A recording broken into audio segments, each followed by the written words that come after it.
Hey guys, Gemma from ASD Rocks with Beau. And where are we going, Beau? The doctors. We are going to the doctors. Why are we going to the doctor? So I can get a vaccination. So you can get a vaccination. Now, all your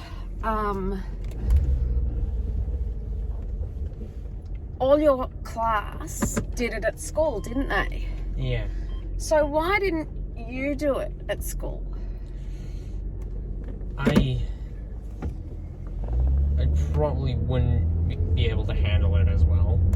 Yeah? What part? What do you think? Okay, I don't You don't know? know further than... You just wouldn't be able to handle it. Can't. If I name some things, would it be the unfamiliar surrounding? Because it's not it's school. Yeah. It would be a bit of that. No. No? Would it be other kids, because you're all lined up together, would it be other kids getting injections, and maybe, because I know you're very emotional, would it be something about that?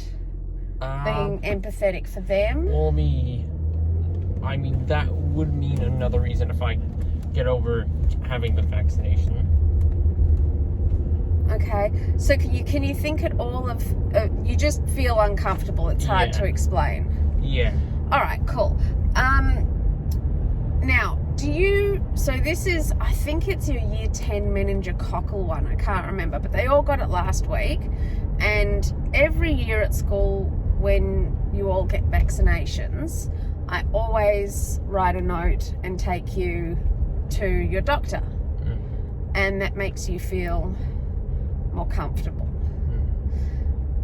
But the year 7 ones, is that the first vaccination you remember? Do you remember the first one that you would remember? I'm not talking about when you were babies. Yeah, I'm pretty sure the year 7 one was the first one I ever had. And what did you think of that? Well, I was really terrified. You were beyond terrified. You were hysterical. You were screaming. We had to get people to, I had to get you to hug me, put your arms around. I had to hold you down, and we had to get the doctor, who we love, and a nurse to come in and do it. Do you think that was purely psychological for you? Because you were screaming before it started. I mean, it can't have been the pain of it. You were... Well, I mean, I thought it was going to hurt. Yeah. Really badly. And then afterwards, you were still pretty traumatized, weren't you? Yeah. So, since then, you've had a couple of different injections, for different reasons. And I tell you what, if anything has made people, which way do I want to go? If anything has made people get used to, especially kids get used to injections, it was certainly COVID, wasn't it? Everyone's probably had more injections during COVID than ever before in their lives. Have you got any tips or tricks or anything that you can say that would help either a family? What are the things that we do that help you get through? Why is that? Turn that off. What are the things that we do that help you get through it? Probably put on numbing cream. So we've got there's a couple of creams that you can pick up just from the supermarket. The chemist. One is called, one's really basic, it's called Numb It. We've used that one, and it's just a numbing cream, and it's a topical cream, and you just rub it on there. Whether it's placebo or not, we don't know. I don't think it is. It's definitely there, but it does take a little while to work, doesn't it? It's not like an immediate numbing. So we always have to make sure we put it on a little while beforehand. The other one's called Elmer. Elmer is what they use usually in hospitals for kids if they need to numb an area. But it takes usually about half an hour, 45 minutes to make that area numb. There's another little thing that we do as well, isn't there? It's got to do with telling you or not telling you. Oh, yeah.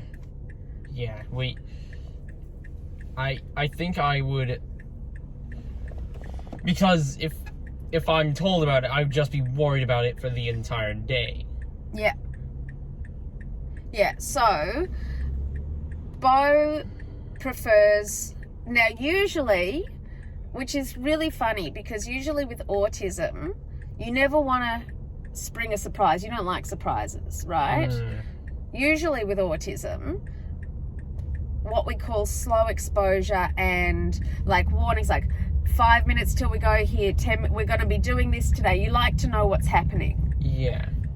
But with this, you don't want to be told. You do not want to be told days before or a day before. You want to know either that night or just before it's about to happen.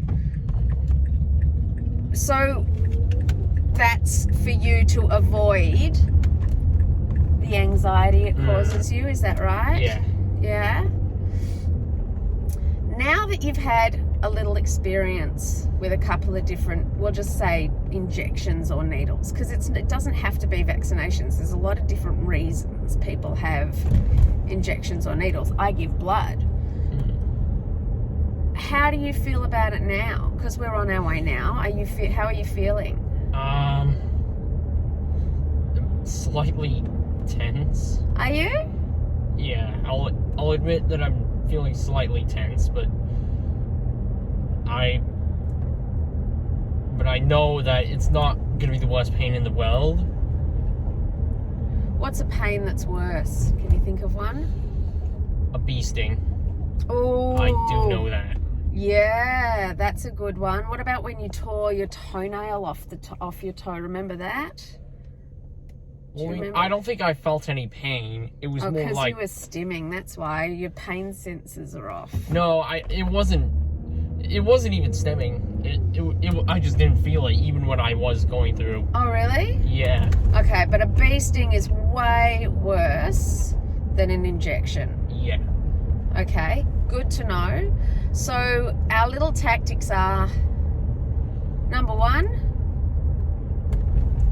put some numbing cream on. Yep.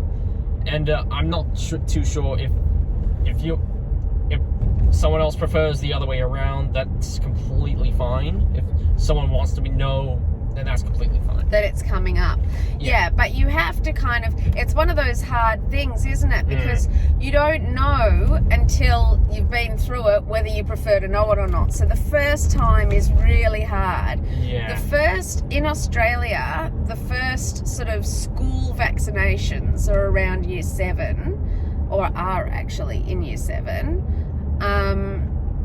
And Finn went off and he had his just fine the other day. Hey, what did you say? Do you remember you got your booster ages ago and you came back and I was like, how was it? Do you remember what you said? You were like, I think my right somatosensory cortex was on fire. No, that wasn't the last time. But yes, you did say that. Crack me up. I actually had to send that to your psychology teacher to ask her what you were saying because you've picked up so much biology, so much psychology that you've actually your language has gotten to a point. No, I'm talking about the most recent one where I said how did it feel and you were like, oh, it wasn't, you said it wasn't. Oh, that. Yeah. Oh, like, oh, okay. Do you remember what you said? It wasn't as bad as you... Yeah, it wasn't as bad as I thought. Or I just didn't... Maybe I just didn't feel it. Yeah. You were like... You came home and it was the time that I had COVID, when I had COVID, and I was supposed to go, but I couldn't because I was dying in bed. And you went off and you came back and I was like, how was it? And you were like, you know what? It wasn't as bad. It really, you know, wasn't it that bad? So something that's gone from being, you know, here's the problem as a mum, yeah? I may not tell you it's coming up, but I know it's coming up. And it freaks the crap out of me. Because I'm a mum and I want to protect my baby. And I know that you don't want it. And I know that you get anxious about it. And so I spend like a whole week just freaking out. When will I tell him? How do I tell him? What am I going? How is he going to be? Is he going to be okay? But together, we've really done an amazing job to get to the point where right now we're on our way. We're going to the doctor. We've put your numbing cream on, so we've got heaps of time for it to work. Let this person through. You're welcome. We've got heaps of time for it to work, and you're feeling a little tense, which compared to holding you down by 3 people, like some sort of like world wrestling champion, you know, that's a really big step, I think, you know, and it's a big step in only a couple of years. So I think you are doing amazing. And to know that bee stings are way worse is a great. What about someone who's never had a bee sting? What yeah, what would be? Well, I can tell them that they're lucky, that's for sure. Totally. It's true. And some people are allergic to bee stings too. So, you know, it would be way worse because that would be, you know, close to death. So yeah, well, thank you for that. I really appreciate it, because we really want to help families, parents, grandparents, kids, everybody to be able to approach and do things. And obviously the things that work for you, like you said, they may not work for other people. Some people may want to know ahead of time. Some people may not. So until you've had that first vaccination, it was a good conversation to have with you where you say, no, don't tell me, I don't want to know. Just we'll turn up, and you're like, oh, I'll freak out from then on. All right. Thanks, buddy. ASD rocks.